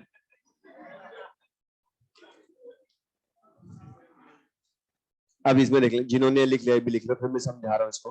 तो यहाँ पर question the molecular formula and empirical formula दोनों हमसे क्वेश्चन में पूछेगा, तो हमने करना किस तरह से उसके लिए हम बता रहा हूँ, ये लिख लेना फिर मैं समझा दूंगा कैसे लाए। तो molecular formula equals to n into empirical formula. मतलब अगर हमें किसी कंपाउंड का, अननोन कंपाउंड का मॉलिक्यूलर फॉर्मूला फाइंड करना होगा, तो ये ध्यान रखना, मॉलिक्यूलर फॉर्मूला फाइंड करने के लिए पहले दो चीजें लानी पड़ेगी, एक तो n लाना पड़ेगा और दूसरा एम्पेरिकल फॉर्मूला। और ये ध्यान रखना, ये जो n है ये ओनली नंबर है, कोई नंबर ऑफ मोल्स नहीं है। ओके, हमारी हैबिट हो चुकी है n को नंबर ऑफ मोल्स देने की इस चैप्टर में, लेकिन ये n ओनली नंबर है जो ऑलवेज होल नंबर होगा। अब ये n लाएंगे कैसे, उसके लिए पहले चीज सुना, हमें पहले फाइंड करना होगा एम्पेरिकल फॉर्मूला। कैसे फाइंड करेंगे बताऊंगा मैं अभी। एम्पेरिकल फॉर्मूला फाइंड करेंगे, देन उसमें प्रेजेंट एटम्स के एटॉमिक मासेस का सम करेंगे तो एम्पेरिकल फॉर्मूला वेट आएगा। और मॉलिक्यूलर वेट या वेपर डेंसिटी खुद क्वेश्चन देगा, हमें नहीं लाना मॉलिक्यूलर वेट, वो खुद देगा, या वेपर डेंसिटी देगा तो डबल ऑफ वेपर डेंसिटी करके भी मॉलिक्यूलर वेट हम ले आएंगे।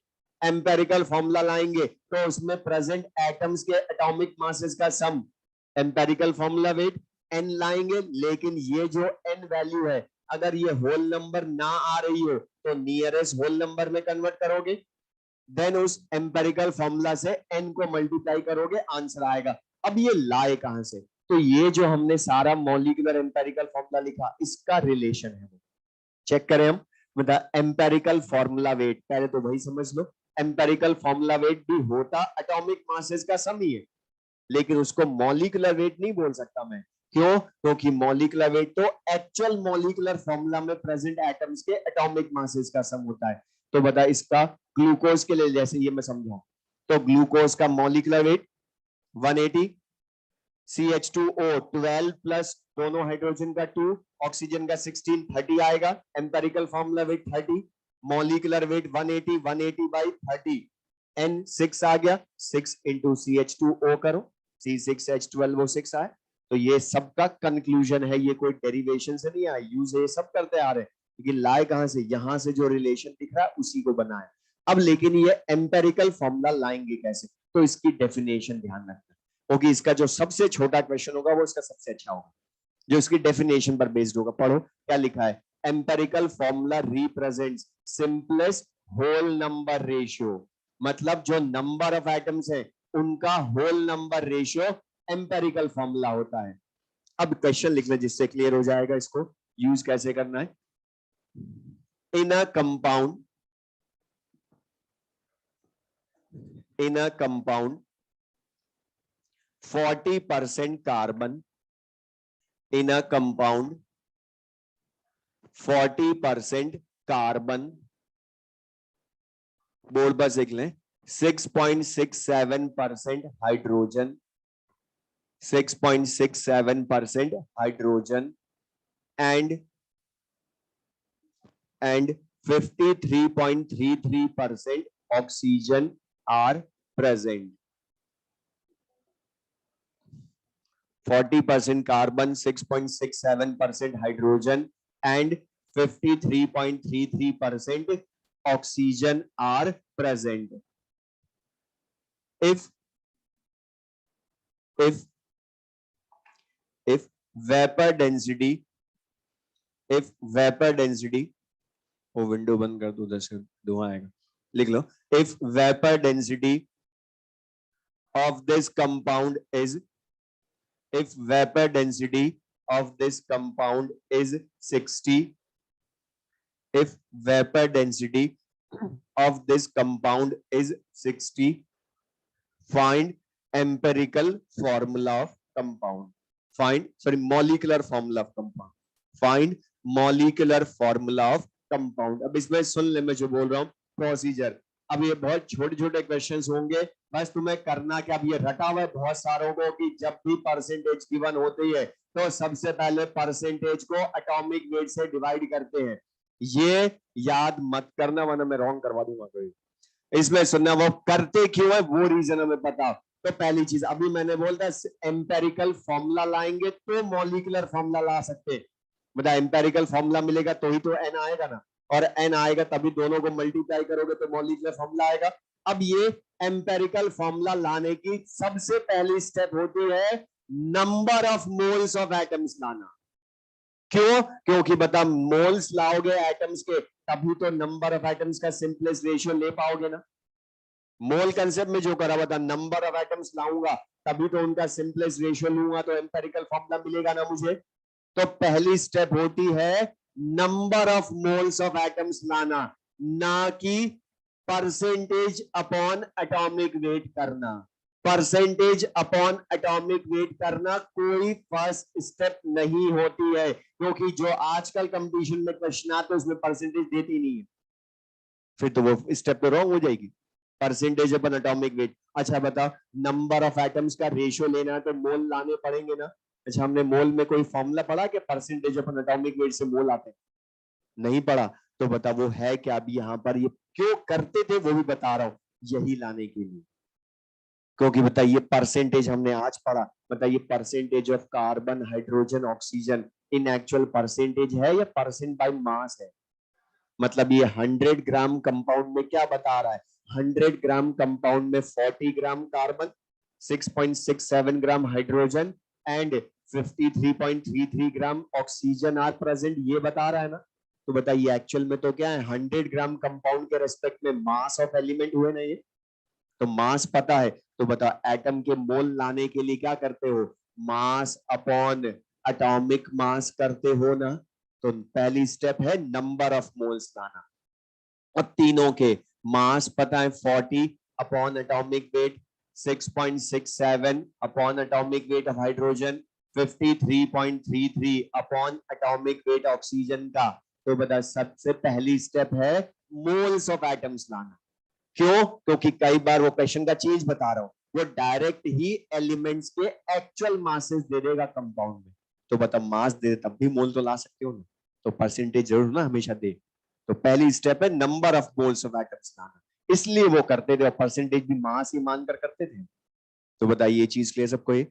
अब यहाँ पर लेकिन कैलकुलेशन में करने के लिए बोल रहा हूं, अगर तुम्हारी परसेंटेज या डाटा डेसिमल में हो, जो है ये दो, तो मोल भी डेसिमल में लाना, डेसिमल में लाना, वरना कैलकुलेशन कुछ को लगता है कि कब डेसिमल में करना है कब होल नंबर में करना है, पता ही नहीं चलता आंसर। तो सिंपल सा क्वेश्चन खुद बताएगा, अगर डेसिमल में हो डाटा तो मोल डेसिमल में लाना, वरना होल नंबर हो, अगर ये तीनों होल नंबर होती परसेंटेज तो फ्रैक्शनल रहने देना मोल, मत करना डेसिमल में चेंज, वरना बहुत टफ हो जाएगी कैलकुलेशन। तो अब यहां पर अब अपॉन 1 करूंगा तो हाइड्रोजन के मोल कितने आ गए, 6.67। अच्छा ये डेसिमल में 2 डिजिट तक है ना वैल्यू, तो ये बता रहा है कि ये सबके मोल भी 2 डिजिट तक लाओगे डेसिमल में, वरना ये एक में होता तो एक ही करता सॉल्व में यहाँ पर। तो बताओ इसको भी डिवाइड करोगे 3.33, इसको भी डिवाइड करोगे 3.33, तो नंबर ऑफ मोल्स लाना पहली स्टेप, मोल्स ऑफ एटम्स लाना। देन सेकंड स्टेप बता मोल्स ऑफ एटम्स आ गए तो हमें तो सिंपलेस्ट रेशियो चाहिए ना, तो बता जो मिनिमम वैल्यू होती है उसी से सबको डिवाइड कर दो, लिख लो। तो बता कितने हो गए 1 और 6.67 को अप्रोक्स 6.66 मान लो, नेग्लिजिबली अप्रोक्स तो कर ही सकते हो। तो 2, ये भी कितने वैल्यू हो गई 1, तो मिनिमम वैल्यू से सबको डिवाइड कर दोगे तो कार्बन हाइड्रोजन ऑक्सीजन का सिंपलेस्ट रेशियो 1:2:1 आ गया। तो बताएं empirical formula will be CH2O, और एम्पेरिकल फॉर्मूला आ गया तो N लाने के लिए एम्पेरिकल फॉर्मूला वेट चाहिए ना। तो सम ऑफ एटॉमिक मासेस 12 + 2 + 16, तो वैल्यू विल बी 30, और N आ गया तो N लाने के लिए बता अब तुम्हें वेपर डेंसिटी दी ना तो मॉलिक्यूलर वेट मिल गया, तो 2 × वेपर डेंसिटी ही लिख दो अपॉन 30, सॉल्व करोगे वैल्यू विल बी 4, तो molecular formula will be N × empirical formula, तो 4 × CH2O, तो आंसर विल बी C4H8O4।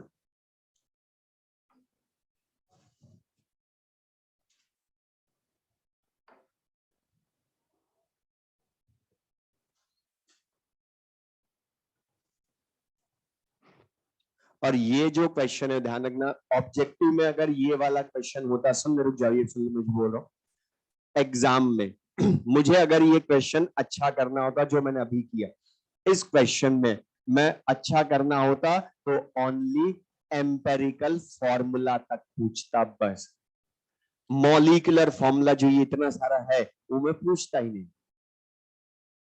लेकिन अगर वो पूछ ले मॉलिक्यूलर फॉर्मूला तो बहुत अच्छा है। मॉलिक्यूलर फॉर्मूला अगर हमसे उसने क्वेश्चन में पूछा तो हम ये कुछ भी नहीं करेंगे, डायरेक्ट आंसर लाएंगे। बहुतों को ध्यान होगा तो वो चुपचाप सुनना, जिनको नहीं ध्यान वो हमें याद आना चाहिए। मॉलिक्यूलर फॉर्मूला अगर पूछे एग्जाम में, जो कभी कभी पूछते हैं, क्योंकि उनको पता अगर मॉलिक्यूलर फॉर्मूला पूछे तो कोई भी सॉल्व नहीं करने वाला और करना भी नहीं हम। अगर मॉलिक्यूलर फॉर्मूला पूछा अननोन कंपाउंड का तो डायरेक्ट आंसर बताएंगे। उसने बता तुम्हें वेपर डेंसिटी या मॉलिक्यूलर वेट ऑफ कंपाउंड दिया होगा ना, तो तुम्हें पता चल गया मॉलिक्यूलर वेट 120 है इसका। ऑप्शन में ढूंढ लेना, चारों से एटॉमिक मासेस का सम करके 120 किसमें आता है। तो मैं अभी पूरी चीज सुन लो, मैंने अभी पूरा बोला नहीं है। मुझे पता है तुम्हारे जैसे आदमी यही करेंगे भी यहाँ पर, कि अगर और एग्जाम में तुम्हारे अकॉर्डिंग ऑप्शन नहीं आते, इसलिए वहां पर एक ही ऑप्शन देता है जिससे वो मॉलिक्यूलर वेट आएगा। लेकिन अगर एक से ज्यादा हो तो पहले सॉल्व करके बताए तो कर लेना, ठीक है। पहले पूरा बता, उसके बाद बोल रहा हूं मैं, मुझे पता है तुम लोग क्या सोचोगे, कहां तक जा सकते हो, इसलिए देखो। तो बताइए ये चीज क्लियर सबको, ये समझ में लिख ले। तो बता मॉलिक्यूलर फॉर्मूला पूछे तो भी पहले एम्पेरिकल फॉर्मूला लाना है, कर लेंगे यूज इसको। तो एम्पेरिकल फॉर्मूला या मॉलिक्यूलर फॉर्मूला हमने फाइंड करना है, तो बता पहली स्टेप होगी number of moles of atoms लाना। सेकेंड स्टेप होगी उन मोल्स ऑफ एटम्स का सिंपलेस्ट रेशियो लेना। और सिंपलेस्ट रेशियो या मोल्स ऑफ एटम्स लाएंगे कैसे वो हमने बता दिए, इसलिए सबको ये यूज कर लेंगे। क्वेश्चन लिखेगा, नहीं हो रहा लिख लो।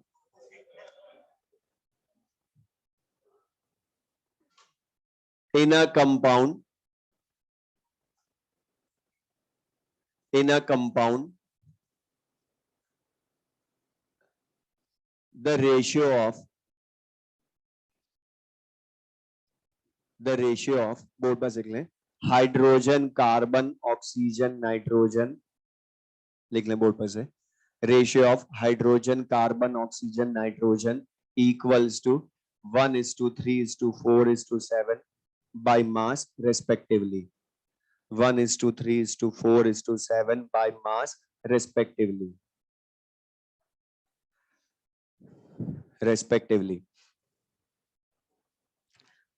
Find simplest formula of compound. Simplest formula of compound. Simplest formula of compound.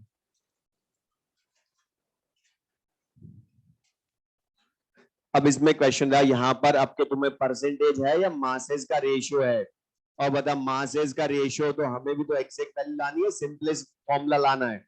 तो बता रेशियो ही को ही मास मान लेना। अगर परसेंटेज की जगह रेशियो ऑफ मास दे दे तो मास उसी को उनका मान लेना, क्योंकि हमें बता एग्जैक्ट कौन सी वैल्यू लानी है, हमें भी तो सिंपलेस्ट रेशियो लाना है।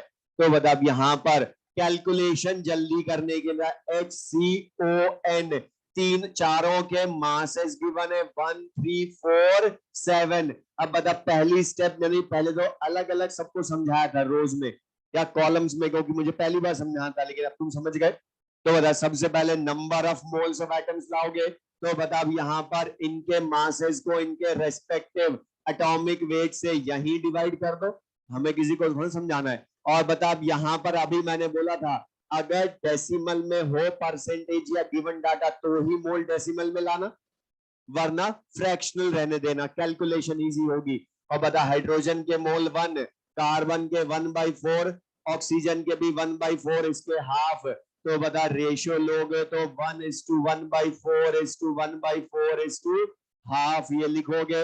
अच्छा हमने पढ़ा हमेशा अगर फ्रैक्शनल वैल्यू हो होल नंबर रेशियो में कन्वर्ट करना हो तो बता इंटू एलसीएम करते हो, तो इंटू 4 कर दो, तो 4:1:2 या H4CON2 ये ऑप्शन में मिल जाए तो अच्छी बात है, वरना मोस्टली मिलेगा NH2CO NH2। तो ये ध्यान रखना कि जरूरी नहीं है कि जो तुम्हारा फर्स्ट टाइम में आंसर आए वही ऑप्शंस में मिले। तो फिर तुम्हें क्या देखना है कि उस फॉर्मूले से कौन सा फॉर्मूला ऑप्शन का आ सकता है। तो C4 या H4CON2 को द NH2CONH2 लिख सकता हूं यूरिया। तो बताइए मीनिंग क्लियर सबको? ये बस मैं चेंजेस बता रहा हूं क्वेश्चन में क्या क्या कर सकता हूं। लिख लेना नेक्स्ट क्वेश्चन।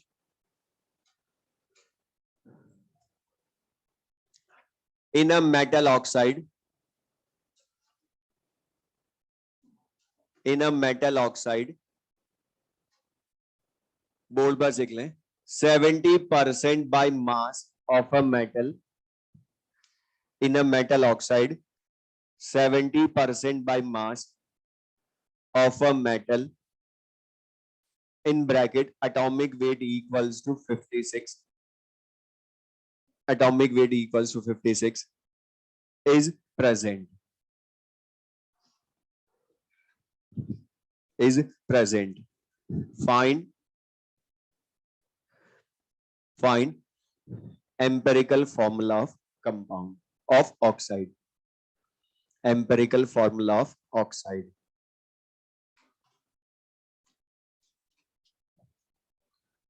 अच्छा, मेटल को M मान सकते हो। अच्छा, 70% मेटल ऑक्साइड बोल रहा है, तो बता मेटल को M मान लो तो ऑक्सीजन होगा ऑक्साइड और मेटल का।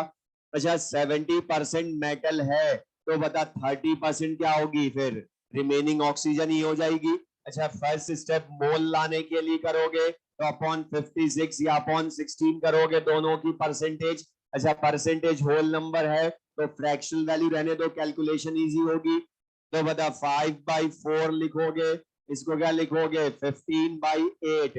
लेकिन मतलब यहाँ पर होल नंबर रेशियो नहीं आया, तो बता क्या बोला था, जो मिनिमम वैल्यू हो उसी से दोनों को डिवाइड करो। अच्छा, 15/8 अप्रोक्स 2 होगा, ये 5/4 1.25, तो कम वैल्यू 5/4 ही आएगी। तो दोनों से मिनिमम वैल्यू को दोनों से डिवाइड कर दो, तो बता सिंपलेस्ट रेशियो ला सकते हो। तो 15/8 को और 5/4 को डिवाइड करोगे तो वैल्यू विल बी 1:3/2, या बता 3:2 या 2:3 बोल सकते हो। तो आंसर विल बी M2O3।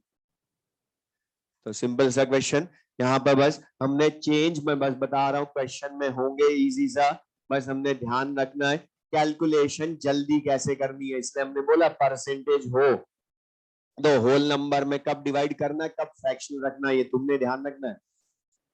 बाकी क्वेश्चन टफ नहीं है, अभी लिख लो इसका एक और question. In a compound, in a compound, board पर लिख लें, 6 into 10 raised to the power 20 atoms of X, 6 into 10 raised to the power 20 atoms of X, and 15 into 10 raised to the power 20 and 15 into 10 raised to the power 20 atoms of Y are present. 15 into 10 raised to the power 20 atoms of Y are present. Find simplest formula of compound. Find simplest formula of compound.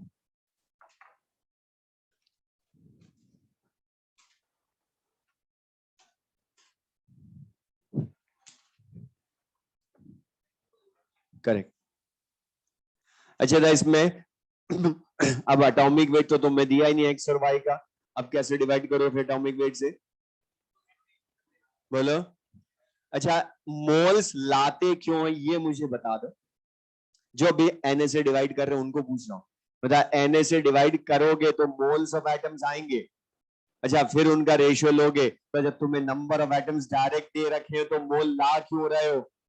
इसलिए मैंने बोला था वो moles भी क्यों लाते हो, वो moles नहीं लिखा है, खाली मोल्स ऑफ एटम्स लिखा है। और जब तुम्हें उसने खुद नहीं दे दिए नंबर ऑफ एटम्स, तो अब तो डायरेक्ट रेशियो ले लो ना। इसलिए बोलता वो डेफिनेशन याद रखना। और सबसे इजी था क्वेश्चन, सबसे अच्छा हो गया। अगर तुमने खाली रटी हुई होती ना परसेंटेज अपन एटॉमिक वेट करते, अब तुम सोचते रहो कैसे करेंगे, परसेंटेज तो दी नहीं उसने। इसलिए बोलता है एनसीईआरटी में बहुत सारी बुक्स में लिखी है परसेंटेज अपन एटॉमिक वेट करते हैं, लेकिन परसेंटेज है कहां? अब तो number of items he they the direct उसने। तो बता यही ले लो रेशियो इनका। अब मिनिमम वैल्यू किसकी है? 6 इंटू 10⁻20 अपॉन Na करके भी क्यों लाए? आएगा तो वही Na से भी, लेकिन टाइम वेस्ट होगा और लास्ट में बुरा लगेगा बोला, क्योंकि वो डायरेक्ट ला सकते हैं हम। अब बता यहाँ डिवाइड करोगे तो वैल्यू विल बी 1:5/2 या 2:5 means answer will be x2y5। तो बताइए क्लियर सबको ये? तो बोलो। करवा दिया क्वेश्चन ऑलरेडी मैंने लास्ट क्लास, वॉल्यूम वाला। मतलब हमने करा था क्वेश्चन 2 लीटर गैसियस हाइड्रोकार्बन से 8 लीटर CO2 6 लीटर वाला। वो क्वेश्चन क्या था? एम्पेरिकल फॉर्मूला लाए थे, सिंपलेस्ट रेशियो। वो तो ऑलरेडी कर चुके हम। तो बताइए क्लियर सबको ये? तो बता इस तरह से मोल कंसेप्ट। अब सुनो ध्यान से, एनसीईआरटी में तुम देखोगे इस चैप्टर में तो उसमें लिखा होगा मोल concept for a single substance, जो हमने कर लिया। मोल कंसेप्ट इन केमिकल रिएक्शंस, या थर्ड उसमें होगा जो हम ऑलरेडी सॉल्यूशन चैप्टर में पढ़ चुके हैं, मोल कंसेप्ट इन सॉल्यूशन, जिसमें मोलैरिटी, मोलैलिटी, मोल फ्रैक्शन, ये सब बता मोल को यूज करके करा, तो वो ऑलरेडी हम पढ़ चुके। तो एनसीईआरटी के अकॉर्डिंग तो हमारा चैप्टर कंप्लीट हो गया। लेकिन हमने बोल रहा केमिस्ट्री में 2 तरह के कंसेप्ट यूज करते हैं, एक तो मोल कंसेप्ट जो पढ़ा हमने, लेकिन दूसरा जो पूरी एनसीईआरटी में 11th 12th में नहीं है फिर भी है, वो है इक्विवेलेंट कंसेप्ट, जो हमने यूज करा 3 चैप्टर्स में। एक तो हमने यूज सुन ले इलेक्ट्रोकेमिस्ट्री में करा, कॉलराश लॉ और फैराडेज लॉज में। दूसरा रिडॉक्स रिएक्शंस में करा, ऑक्सीडाइजिंग रिड्यूसिंग एजेंट के लिए। थर्ड आयनिक इक्विलिब्रियम में बहुत करा। तो वो हमें आना चाहिए, जो हम पढ़ चुके हैं सब जगह, वो मैं समराइज करवा रहा हूं बस इसमें। अच्छा, इक्विवेलेंट कंसेप्ट लिख ले next heading, equivalent concept, equivalent concept, equivalent concept. इसमें लिख लें इक्विवेलेंट कंसेप्ट। अच्छा, अब जैसे मोल हमने बोला था, मोल कंसेप्ट में मोल क्या होता है? अमाउंट ऑफ सब्सटेंस की एसआई यूनिट होती है ना, वैसे के वैसे इक्विवेलेंट भी क्या है? एसआई यूनिट ही है, या unit of amount of substance ही है, जस्ट लाइक मोल। अभी तो बता हमने आयंस के लिए ज्यादा अमाउंट इक्विवेलेंस की टर्म में किया ना, पीएच कैलकुलेट करने में, H+OH एंड कंसंट्रेशन में। तो लिख लें equivalent is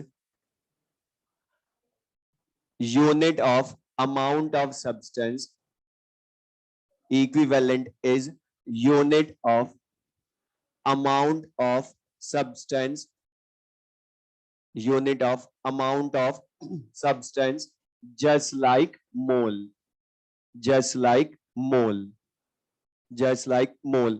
अच्छा, जैसे होता हमने पढ़ा है, ये मैंने जस्ट लाइक मोल क्यों लिखवाया, उसका रीजन बिकॉज हमने इक्विवेलेंट कंसेप्ट में जब भी तुम्हें कंफ्यूजन हो तो मोल कंसेप्ट से कंपेयर कर लेना, जो वहां पर फॉर्मूले जो थ्योरी उसकी वैसे के वैसे यहाँ पर। अच्छा, हमने बता पढ़ा अभी तक कि किसी भी सब्सटेंस के 1 मोल का मास, उसका मोलर मास मतलब एटॉमिक वेट इन ग्राम या मॉलिक्यूलर वेट इन ग्राम होता है।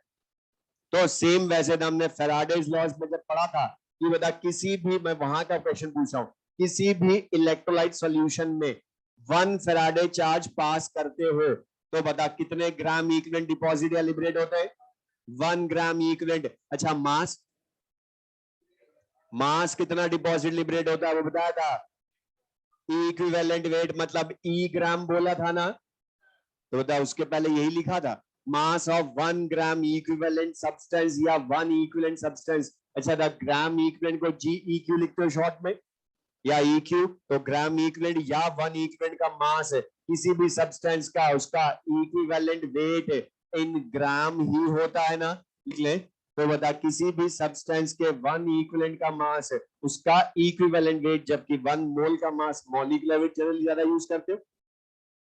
अब लेकिन ये इक्विवेलेंट वेट इन एक्चुअल रिप्रेजेंट किसको करता है, इसका मीनिंग एग्जैक्ट डेफिनेशन वाइज पता। इस इक्विवेलेंट वेट को हमने हमेशा खुद ने ही कैलकुलेट किया ना, और इसको कैलकुलेट करने के लिए हमने जनरल फॉर्मूला पढ़ा है, जो हमने पढ़ा, अभी लिखना मैं जब बोल तब लिखना ही दोबारा यहाँ पर। जनरल फॉर्मूला इक्विवेलेंट वेट का हमने बता क्या पढ़ा है, अगर वो सब्सटेंस मॉलिक्यूल है तो मॉलिक्यूलर वेट, एटम है तो atomic weight upon valency factor करा ना। अब ये फॉर्मूला लेकिन लाए कहां से, यह स्टैंडर्ड डेफिनेशन या इसकी एक्सपेरिमेंटल डेफिनेशन, इक्विवेलेंट वेट की एक्सपेरिमेंटल डेफिनेशन, कई बार वो ओनली डेफिनेशन ही पूछ लेता है। तो हम इसको कैसे लाएंगे, इसका मीनिंग क्या, बस तो प्रैक्टिकली मतलब प्रैक्टिकल लैब में किसी अननोन सब्सटेंस का इक्विवेलेंट वेट फाइंड करना होता है तो हम कैसे फाइंड करते हैं, तो वो डेफिनेशन बता रहा हूं, तो लिख लें equivalent weight capital E, equivalent weight capital E.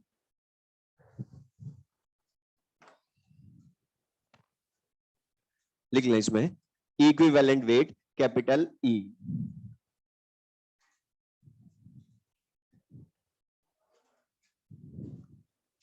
इसमें लिख लें the mass of a substance, the mass of a substance, the mass of a substance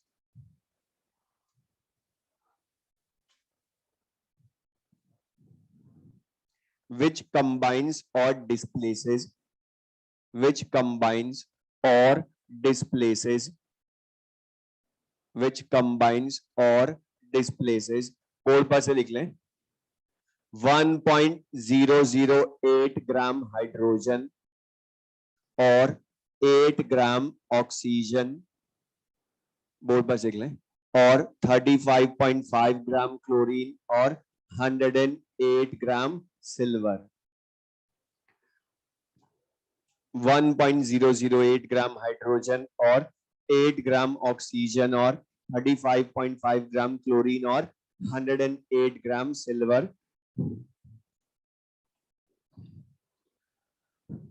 silver के बाद लिख लें इज कॉल्ड, कंटिन्यूसी में is called equivalent weight, is called equivalent weight of that substance, is called equivalent weight of that substance, is called equivalent weight of that substance। अब ये जो definition लिखी पहले मैं बता रहा हूं, उसको समझा रहा हूं, फिर इसको या लाएंगे कैसे, शॉर्ट में करना हमने वही है जो अभी तक किया इक्विवेलेंट वेट के लिए, बस मैं खाली डेफिनेशन समझा रहा हूं क्या लिखा है, पढ़ो उसमें क्या लिखा है। किसी भी सब्सटेंस का इक्विवेलेंट वेट मतलब ई जो है, किसी भी सब्सटेंस का इक्विवेलेंट वेट उसका वो मास होता है जो हाइड्रोजन के 1.008 ग्राम, अच्छा 1.008 ग्राम हाइड्रोजन का सबको पता है, एग्जैक्ट एटॉमिक मास हाइड्रोजन का 1.008 होता है, लेकिन द कैलकुलेशन में हमने हमेशा क्या यूज करा, 1, तो अभी भी 1 ही बोलूंगा समझाने में तो मैं, लेकिन एग्जैक्ट बताओ 1.008 ग्राम हाइड्रोजन या 8 ग्राम ऑक्सीजन या 35.5 ग्राम क्लोरीन या 108 ग्राम सिल्वर से कंबाइन होता है या डिस्प्लेस करता है, मतलब मैं शॉर्ट में बोलूं रिएक्शन करता है, तो इनमें से किसी एक के इतने ही फिक्स्ड मास से रिएक्शन करे उसको हम बोलेंगे उस सब्सटेंस का इक्विवेलेंट वेट। अब पहला क्वेश्चन कि ये मासेस ही क्यों लिए हमने इनके, और कोई दूसरे क्यों नहीं ले लिए, या इनके अलावा कोई और सब्सटेंस होता तो हम कैसे लाते, तो वो सब मैं बताऊंगा, लेकिन पहले इनका रीजन जो स्टैंडर्ड डेफिनेशन में लिखते हैं, यही मासेस क्यों लिए। अच्छा हमने बता फैराडेज लॉज में पढ़ा है कि सब्सटेंस जो होते हैं केमिस्ट्री में वो दो टाइप के हम बोलते हैं, एलिमेंट एंड कंपाउंड, और एलिमेंट का मीनिंग मैंने वहां भी बोला था कि जो सेम टाइप ऑफ एटम से बने। सब्सटेंस दो टाइप के होते हैं, element and compound. Atom molecule नहीं होते हैं सब्सटेंस, वो सब्सटेंस बना किन से है, सेम टाइप ऑफ एटम से बना तो element, different type of element atom से बना तो कंपाउंड, तो बता H2O एलिमेंट है कंपाउंड, कंपाउंड, लेकिन हाइड्रोजन एलिमेंट, सिल्वर एलिमेंट, क्योंकि सिल्वर मेटल में सारे सिल्वर एटम्स ही होते हैं ना। इनमें भी बता, तो मॉलिक्यूल एटम नहीं बोल रहे हम, और इनके लिए हमने बताया था फॉर्मूला भी, एलिमेंट जो है वो मॉलिक्यूल भी हो सकते हैं या एटम भी हो सकते हैं, उनका वैलेंसी फैक्टर वहां भी बताया था, टोटल वैलेंसी, ओनली वैलेंसी नहीं, टोटल वैलेंसी, मतलब जितने एटम्स है उन सबकी वैलेंसीज का सम या मल्टीप्लीकेशन। तो बता अब यहां पर हाइड्रोजन मॉलिक्यूल है ना, तो मॉलिक्यूलर वेट 2, अच्छा एक हाइड्रोजन एटम की वैलेंसी 1, तो दोनों की टोटल वैलेंसी कितनी हो गई 2, तो बता 2/2 1 है। मॉलिक्यूलर वेट O2 का 32 अपॉन वैलेंसी टोटल 4, एक एटम की 2 तो दोनों की 4, तो 32/4 8 आया। क्लोरीन का मॉलिक्यूलर वेट 71 अपॉन 2, तो 35.5।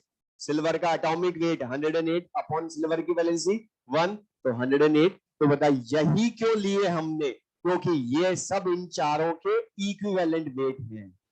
तो एग्जैक्ट मीनिंग, किसी भी जो मॉडर्न डेफिनेशन कई बुक्स में लिखी होती है आजकल कि किसी भी सब्सटेंस का इक्विवेलेंट वेट उसका वो मास होता है जो दूसरे के इक्विवेलेंट वेट से ही रिएक्शन करता है, दूसरे के इक्विवेलेंट वेट से। तो बता इनके अलावा कोई और हो तो भी उसका इक्विवेलेंट वेट तो ला सकते हैं ना हम, तो बता दूसरे के इक्विवेलेंट वेट से करें, इसलिए हमने यही डेफिनेशन ली। तो ये क्लियर सबको। अब जैसे मैं क्वेश्चन ही बोल दूं, लिख के लेना फिर, जैसे H2S, इसमें हमें सल्फर एटम का लाना है इक्विवेलेंट वेट, तो बता डेफिनेशन कौन सी वाली यूज करूंगा, हाइड्रोजन वाली, ये भी तो पता चले, और लिखा है ना हमने से, इनमें से कोई एक डेफिनेशन काम आएगी ना। तो बता H2S में सल्फर एटम का इक्विवेलेंट वेट लाना है, तो हमें सल्फर का वो मास लाना है जो 1 ग्राम हाइड्रोजन से कंबाइन हो रहा हो। अब बता यहां पर हो कितना रहा है, हाइड्रोजन एटम कितने 2, लेकिन एटॉमिक मास 1, तो बता 2 gram hydrogen combines with 1 sulphur atom, लेकिन हमें तो मास चाहिए उसका। तो बता ये क्या शो कर रहा है, H2S में 2 ग्राम हाइड्रोजन कंबाइन होता है विद 32 ग्राम सल्फर, लेकिन इक्विवेलेंट वेट तो कौन सा होगा सल्फर का, जो 1 ग्राम हाइड्रोजन से कंबाइन हो। तो बता 2 ग्राम हाइड्रोजन कितने से कंबाइन होता है वो पता चल गया, तो 1 ग्राम हाइड्रोजन कितने ग्राम सल्फर से कंबाइन होगा, ला सकते हो 16 ग्राम आ जाएगा ना। अब बताइए 16 ग्राम सल्फर क्या हो गया, सल्फर का वो मास जो 1 ग्राम हाइड्रोजन से कंबाइन होता है। तो बता इसको इक्विवेलेंट वेट ऑफ सल्फर बोल दोगे। इसी तरह से मैं दूसरा एग्जांपल बोल दूं, अगर SO2, अब डेफिनेशन बदल सकती है, वो क्वेश्चन में पता चल जाएगा कौन सी डेफिनेशन यूज करोगे। SO2, तो बता SO2 में सल्फर एटम के लिए और O2 के लिए देखोगे, अब तो बता 1 ग्राम ऑक्सीजन या 8 ग्राम ऑक्सीजन से कंबाइन हो। तो पहले यहां देखोगे कितने एटम्स ऑक्सीजन के हैं 2, एटॉमिक वेट 16, तो बता 32 ग्राम ऑक्सीजन कंबाइन होता है 32 ग्राम सल्फर से ही, क्योंकि एक ही एटम है फिर से उसका। तो बता 1 ग्राम कितने से होगा, 1 ग्राम सल्फर, तो 8 ग्राम ऑक्सीजन कितने से कंबाइन होगी, 8 ग्राम सल्फर से। तो बता ये जो 8 ग्राम है वो सल्फर का इक्विवेलेंट वेट इन SO2 हो गया ना। अच्छा SO3 करूंगा तो फिर बदल जाएगा, क्योंकि 3 इंटू 16 मतलब 48 ग्राम करेगा 32 ग्राम सल्फर से, तो 8 ग्राम कितने से करेगा 16/3 आएगा, मतलब चेंज होएगा। तो अगर मैं तुमसे बोलूं NCl3 में नाइट्रोजन एटम का, NCl3 में नाइट्रोजन एटम का लाएं, तो बता अब डेफिनेशन कौन सी देखोगे, क्लोरीन वाली। तो 3 इंटू 35.5 ग्राम क्लोरीन कितने ग्राम नाइट्रोजन से कंबाइन होता है, 14 ग्राम, क्योंकि एक ही एटम है। तो बता 35.5 ग्राम क्लोरीन विल कंबाइन विद, लिख भी ले 14/3 ग्राम नाइट्रोजन, मींस बता equivalent weight of nitrogen in NCl3 14/3।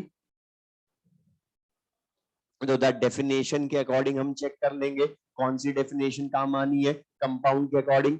तो बता लेकिन अब ये बता, लेकिन टफ है क्या ये, लेकिन लिखने में लेंदी तो हो रहा है, तो बार बार ये ना करें, इसलिए हमने इसी डेफिनेशन को यूज करके ये जनरल फॉर्मूला बना लिया इक्विवेलेंट वेट। तो ये लाए कैसे वो नहीं सोचना हमने, बस ये डेफिनेशन बार बार यूज ना करनी पड़े इसलिए डायरेक्ट करा। और इसमें बता यहां पर हम किसी एटम का भी ला सकते हैं ना। अच्छा, वैलेंसी फैक्टर जो होता है मतलब सारी स्पीशीज का सेम होता है या डिफरेंट डिफरेंट होता है? हम जो पढ़ चुके, मैं तुमसे शॉर्ट में पूछना होता, एसिड का बेसिसिटी, बेस का, सॉल्ट का टोटल पॉजिटिव चार्ज, और आयन का उस पर प्रेजेंट चार्ज, और एटम का, अकेले एटम का बोल रहा हूं अब, तो उसकी वैलेंसी खुद की, एलिमेंट नहीं है अब वो, अब तो एटम बोल रहा हूं। तो बता, जैसे सिल्वर तो अकेला ही एटम था, तो फिर वैलेंसी उसकी खुद की बनी, बोली ना तुमने। तो यहां पर फिर बता ओनली क्या लोगे, एटॉमिक वेट अपॉन उसका वैलेंसी फैक्टर, उसकी खुद की वैलेंसी। अब ये जो सेकंड वाला फॉर्मूला लिखा हमने लास्ट वाला, ये हमारे क्वेश्चन जल्दी करवाता है ये बात।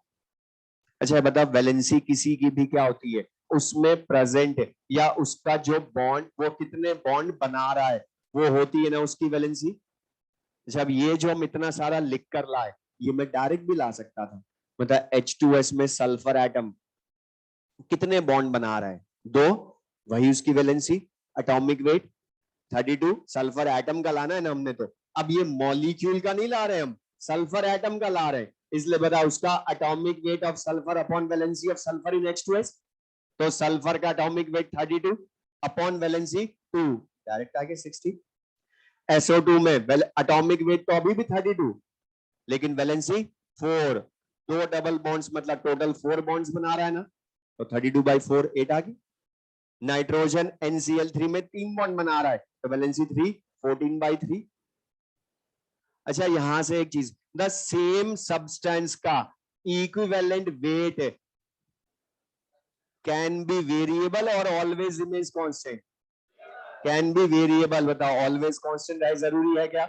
इसलिए बता, नोट लिख लो ये, फिर बाकी थोड़ा सा जो बचा हम नेक्स्ट क्लास में पढ़ेंगे। सुन ले, for a same substance, for a same substance, atomic and molecular weights, atomic and molecular weight always remains constant. Atomic and molecular weights always remain constant, always remains constant, but equivalent weight, but equivalent weight can be variable, but equivalent weight can be variable depending upon its reaction. Equivalent weight can be variable depending upon its reaction. उधर तो भी तुमने redox reaction पढ़ा, KMnO4 same substance, acidic, alkaline, neutral medium में equivalent weight अलग अलग होते हैं, ठीक है। बाकी फिर नेक्स्ट क्लास में